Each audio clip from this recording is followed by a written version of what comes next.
More losses than wins. But we've had our moments, so let's celebrate the most bizarre ones. These are strange but true Houston sports stories. So let's weave our way to the strangest story of them all. Up first, Houston's head coaches. We've seen them come and go, sometimes under unusual circumstances. Did Bum get a bum deal? You be the judge. It's December 31st, 1980, 3 days after the Oilers lost to the Raiders 27-7 in the AFC wildcard game. And now the Oilers make a stunning announcement. Bum Phillips has been fired as coach and general manager by owner Bud Adams. I'm sure that Bum was surprised. I don't think he was expecting it. No, he wasn't. Said as much from the back of his pickup truck to KHOU 11's Dan Patrick. Yes, that Dan Patrick. Obvious question. Did you have any inkling what was going to happen? No, I thought I was going in to renegotiate a contract.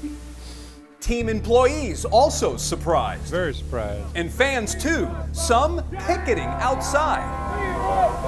Bum's Oilers were 11-5 that year. No NFL coach had ever been fired after winning that many games in a season. Whoa. And there's only been one since. Marty Schottenheimer in 2007 went 14-2, but wasn't getting along with his GM.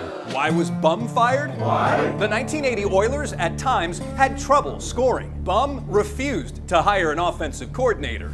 I didn't feel like we needed it. In the end, Bum Phillips was shocked, but not sorry. Well, that's his privilege as an owner, and I respect it.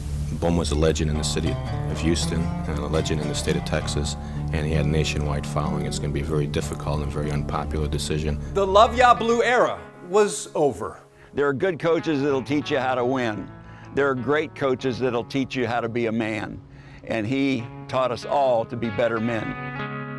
Bum Phillips wins 11 games and is fired. A strange but true Houston sports story.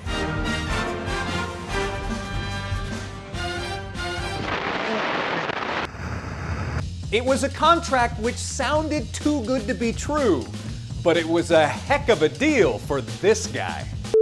Let's go back to December 1971. The Oilers need a new head coach, again, and find their man at Rice University. His name, Bill Peterson, who brought the pro passing game to college football and claims the Oilers are offering him an almost lifetime contract. Really? That's right, an almost lifetime contract. There's just one problem. Rice threatens to sue because Bill is breaking their contract.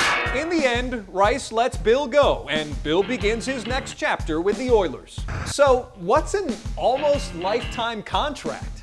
Reportedly, it's somewhere between 10 and 15 years. Whoa. And will pay Bill Peterson more than $1 million. Oh. He'll be with us a long time, says owner Bud Adams. He'll be with us until he retires. And the last Oiler coach lasts less than 22 months. Fired after only 1 win and 18 losses. Poor Bill never coaches again. But rich Bill keeps getting paid by the Oilers. An almost lifetime contract for Bill Peterson? It's a strange but true Houston sports story.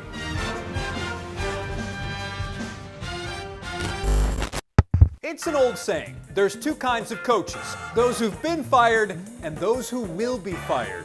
But there's also a third type, and it's extremely rare. Those who leave, then come back to coach the same team? It's January 29th, 1966. The Houston Oilers have hired Wally Lem to be their new head coach. Whoa, Wally Lem? He coached him once before, right? Yes, he did. In 1961, won the AFL championship too and was coach of the year. He and owner Bud Adams look so happy. So what happened? Wally agreed to a contract with Houston for the following season, but couldn't return a signed copy because he said the post office was closed. The St. Louis Cardinals of the NFL then swoop in and Wally becomes their guy.